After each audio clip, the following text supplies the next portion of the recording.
नमो नमः प्रवाचिका अहंदया जोशी अत्र समेषां स्वागतम्। एषा कथा परमहंस योगानंद पुस्तकात उद्धृता अस्ति। कथायाः नाम अस्ति माझे गुरु कलकत्त्यात असूनही सेरामपूरमध्ये प्रकट होतात। अस्तु तर्हि आरंभं कुर्मः। नास्तिकवादाचे संशय मला वारंवार पछाडीत असे असून एक क्लेशकारक तर्क मधून मधून मला त्रास देतो। आत्म्याच्या स्वरूपाविषयी अद्याप काही संभवनीय तर्क असू शकणार नाहीत काय? मनुष्याने जर आत्मशोधनाची काही एक खटपट केली नाही तर त्याच्या खऱ्या अंतिम भवितव्यापासून तो वंचित होणार नाही ना? पंथी बोर्डिंग हाऊसमधल्या खोलीमधील माझा सहवासी दिजेन बाबू याच्या तोंडून वरील उद्गार मी जेव्हा गुरुजींना भेटावयास बोलावले त्यावेळी बाहेर पडले। श्री युक्तेश्वरजी तुला क्रियायोगाची दीक्षा देतील, मी उत्तर केले। त्या साधनेने आंतरिक दिव्यत्वाची खात्री पटल्यावर मनामधील हा सारा द्वैताचा झगडा आपोआपच मिटेल। त्या दिवशी संध्याकाळी दिजेन माझ्याबरोबर आश्रमात आला। गुरुजींच्या सान्निध्यात माझ्या मित्राच्या मनाला इतकी आध्यात्मिक शांती मिळाली की पुढे तो आश्रमात वारंवार येऊ लागला। दैनिक जीवनातील किरकोळ गोष्टींनी माणसाच्या अतिगूढ अशा गरजा भागत नाहीत। ज्ञान प्राप्त करून घेण्याची सुद्धा माणसाची एक नैसर्गिक भूक असते। श्री युक्तेश्वरांच्या शब्दांनी दिजेनला आपल्या अंतर्यामी असलेल्या खऱ्या अहमच्या शोधनाची प्रेरणा दिली। क्षणिक जीवनाच्या क्षुद्र अहम भावनेने त्याचे समाधान होईना। दिजेन आणि मी दोघे सेरामपूर कॉलेजमध्ये BAचा अभ्यास बरोबर करीत होतो। दररोज अभ्यासाचे वर्ग संपले की मग नंतर आश्रमापर्यंत बरोबर चालत चालत जाण्याचा आम्हाला सराव झाला। श्री युक्तेश्वर बहुधा दुसऱ्या मजल्यावरील बाल्कनीत उभे असावयाचे आणि तिथूनच आमचे स्वागत करावयाचे। एके दिवशी दुपारी आश्रमातील एक तरुण रहिवासी कनई आम्हाला दारावरच भेटला व आमचा हिरमोड होईल अशी बातमी देऊन गेला। गुरुजी आता येथे नाहीत। काही तातडीच्या निरोपावरून ते कलकत्त्याला निघून गेले आहेत। दुसऱ्या दिवशी गुरुजींकडून मला एक पोस्ट कार्ड मिळाले। बुधवारी सकाळी मी कलकत्त्याहून निघेन त्यांनी लिहिले होते। तू आणि दिजेन दोघे सेरामपूर स्टेशनवर सकाळी 9च्या गाडीला भेटा। बुधवारी सकाळी सुमारे 8:30 वाजता माझ्या मनात श्री युक्तेश्वरांचा दूरध्वनीद्वारा संदेश सारखा थडकू लागला की मला निघायला उशीर झाला आहे। 9च्या गाडीला माझी वाट पाहू नका। नुकताच हाती आलेला निरोप मी दिजेनला कळविला। तो कपडे करून बाहेरूनच जायला निघाला होता।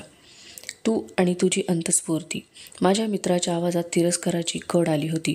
गुरुजींच्या लेखी पत्रावर मी अधिक विश्वास ठेवणार। मी खांदे हलवले व शांतपणे खाली बसलो। रागाने पुटपुटत दिजेन दरवाजापर्यंत गेला आणि मोठ्या आवाजाने दार लावून घेऊन बाहेर पडला। खोलीत जरा अंधार होता म्हणून मी जरा रस्त्याकडे असलेल्या खिडकीकडे पुढे सरकलो। कमी कमी होत जाणारा सूर्यप्रकाश एकदम उलट वाढू लागला व त्याचे पर्यवसान अत्यंत झगझगीत तेजस्वी प्रकाशात झाले। लोखंडी गजांची खिडकी अजिबात नाहीशी झाली। ह्या देदीप्यमान प्रकाश झोताच्या पार्श्वभूमीवर श्री युक्तेश्वरांची अगदी स्पष्ट अशी स्थूल मूर्ती दृग्गोचर झाली। धक्का बसावा इतका मी गांगरून गेलो। खुर्चीवरून उठून मी त्यांच्या पुढे ओणवा झालो। गुरुजींच्या पादवंदनाच्या माझ्या नेहमीच्या पद्धतीप्रमाणे मी त्यांच्या पादत्राणांना स्पर्श केला। त्यांच्या पादत्राणांची ही जोडी माझ्या चांगल्या परिचयाची होती। त्यांची पादत्राणे म्हणजे सणाचा तळवा असलेले भगव्या रंगाचे कॅनव्हास शूज। त्यांचे भगव्या रंगाचे वस्त्र मला स्पर्श करत होते। त्यांच्या अंगरख्याच्या कापडाची धाटणी मी बरोबर ओळखली। त्यांच्या पादत्राणांचा खरखरीतपणा आणि त्या पादत्राणांमध्ये त्यांचे पायांचे अंगठे दाब देत असल्याचे माझ्या ध्यानात आले। मी अगदी अवाक झालो आणि त्यांच्याकडे फक्त प्रश्नार्थक मुद्रेने नुसता पाहू लागलो। तुला माझा प्रेरित निरोप मिळाला? ठीक आहे, आनंद वाटला मला। गुरुजींचा आवाज शांत अगदी नेहमीसारखा होता। माझे कलकत्त्यातले काम संपले आहे। आता मी सेरामपूरला 10च्या गाडीने येत आहे। मी फक्त शुंभासारखा त्यांच्याकडे पाहत राहिलो आहे।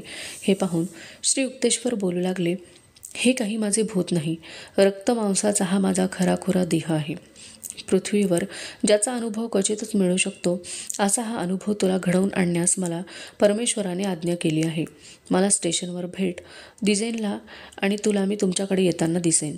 त्यावेळी माझ्या अंगावर कपडे आता आहेत तसेच असतील। माझ्या अगोदर एक दुसरा उतारू येईल। एक लहानसा मुलगा हातात एक चांदीचा लोटा घेऊन येताना दिसेल। गुरुजींनी माझ्या मस्तकावर दोन्ही हात ठेवले व आशीर्वादाचे शब्द ते पुटपुटले। ज्यावेळी त्यांनी तबे असी ह्या निरोप घेण्याच्या वेळचे शब्द उच्चारले तेव्हा एक विलक्षण चमत्कारिक घरघरणारा आवाज ऐकला. त्या विदारक प्रकाशात त्यांचा देह वितळू लागला. प्रथम त्यांची पावले व पाय नाहीसे झाले, नंतर धड व डोके. अशी एखादी कागदाची सुरनळी गुंडाळत जावी तसे त्यांचे शरीर गुंडाळत नाहीसे झाले. अगदी शेवटच्या घटकेपर्यंत त्यांची बोटे माझ्या केसांवर टेकलेली मला वाटत होती. देदीप्यमान प्रकाश अंधुक होऊ लागला आणि माझ्यासमोर ती गजांची खिडकी आणि फिक्का सूर्यप्रकाश यांखेरीज काही उरले नाही. मी अर्धवट गुंगीत होतो. चित्तभ्रम तर नाही ना मला झाला, असे मी माझ्या मनाला विचारित होतो. चेहरा हिरमुसलेला असा दिजेन खोलीत प्रवेश करता झाला. 9च्या गाडीला काय किंवा 9:30च्या गाडीला काय, गुरुजी दिसलेच नाहीत. थोड्याशा क्षमायाचनेच्याच आवाजात माझ्या मित्राने ही घोषणा केली, चल, मला माहिती आहे की ते 10 वाजता येतील. मी दिजेंचा हात धरला व त्याला जबरदस्तीने बाहेर काढले. त्याने पुष्कळ कुरकुर केली. त्याला मी जुमानले नाही. 10 मिनिटात आम्ही स्टेशनच्या आवारात शिरलो. गाडी प्लॅटफॉर्मवर येत येत धुसफूस करीत थांबण्याच्या बेतात आली होती. सगळी गाडी गुरुजी भोवतीच्या तेजोवलयाच्या प्रकाशाने भरून गेली आहे ते पहा तेथे. मी एकदम आनंदाने ओरडलो. दिजेन चेष्टा करीत हसत म्हणाला, स्वप्नात आहेस की काय तू? आपण येथे थांबूया. नंतर मी माझ्या मित्राला गुरुजी आता आपल्याला कशा तऱ्हेने भेटतील याचा तपशील सांगू लागलो. माझे वर्णन संपत आहे तोच श्री युक्तेश्वर दृष्टीपथात आले. थोड्याच वेळापूर्वी त्यांच्या अंगावर जे कपडे मी पाहिले होते अगदी तेच कपडे त्यांच्या अंगावर असलेले मला आढळून आले. ते सावकाश एका लहान मुलाच्या पाठोपाठ येत होते. त्या मुलाच्या हातात एक चांदीचा लोटा होता. एक क्षणभर माझ्या अंगातून भीतीची एक थंडगारशी उर्मी लहरून गेली. अनुभव इतका विलक्षण, कोणाचा विश्वास बसायचा नाही खरोखरी. मला असे वाटू लागले की हे 20व्या शतकातले भौतिकवादी जडवादी जग माझ्यामधून घसरून जात चालले आहे. समुद्रावर पीटरच्या समोर येशू अवतीर्ण झाला अशा प्राचीन काळात मी वावरत आहे की काय मला कळेना. अर्वाचीन काळातील ख्रिस्त योग्यासमान असे श्री युक्तेश्वर जेव्हा दिजेन व मी अगदी मुखस्तंभासारखे उभे होतो त्या ठिकाणी आले तेव्हा गुरुजींनी माझ्या मित्राकडे पाहून हास्य केले व म्हणाले, मी तुला सुद्धा संदेश पाठविला होता, पण तुला तो ग्रहण करता आला नाही. दिजेन गप्प होता, पण तो माझ्याकडे संशयी नजरेने पाहू लागला. नंतर माझा मित्र आणि मी सेरामपूर कॉलेजकडे जावयास निघालो. दिजेन रस्त्यावर मध्येच थांबला. त्याच्या नसानसातून क्रोध उफाळत होता. असे काय? गुरुजींनी मला संदेश पाठवला होय, आणि इतके असून तू ते सगळे लपवून ठेवलेस ना? मला याचा खुलासा पाहिजे. तुझ्या मनाचा आरसा इतक्या अस्थिरतेने सारखा इकडे तिकडे हालतोय की त्यात गुरुजींच्या संदेशाचे प्रतिबिंब बरोबर उमटत नाही. त्याला मी काय करू? मी त्याला टोमणा दिला. दिजेंच्या चेहऱ्यावरच्या रागाचा पारा उतरला. समजलो मी काय म्हणतोयस तू ते. तो मजबुरीने बोलू लागला, पण मेहरबानी करून हे मला सांग की भांडे हातात घेऊन येणाऱ्या मुलाबद्दल तुला कसे समजले? त्या दिवशीची सकाळची बोर्डिंग हाऊसच्या समोर गुरुजींचे साकार दर्शन झाल्याची हकीकत मी सांगण्याची पुरी करेल तोपर्यंत आम्ही सेरामपूर कॉलेजपर्यंत येऊन पोहोचलो.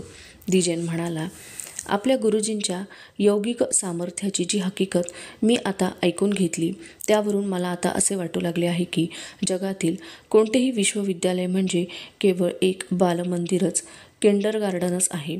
एषा कथा अधुना समाप्तिंगता अस्तु तर्हि पुनर्मिलामः. तावन् मंगलं भूयात्. नमो नमः. धन्यवादः.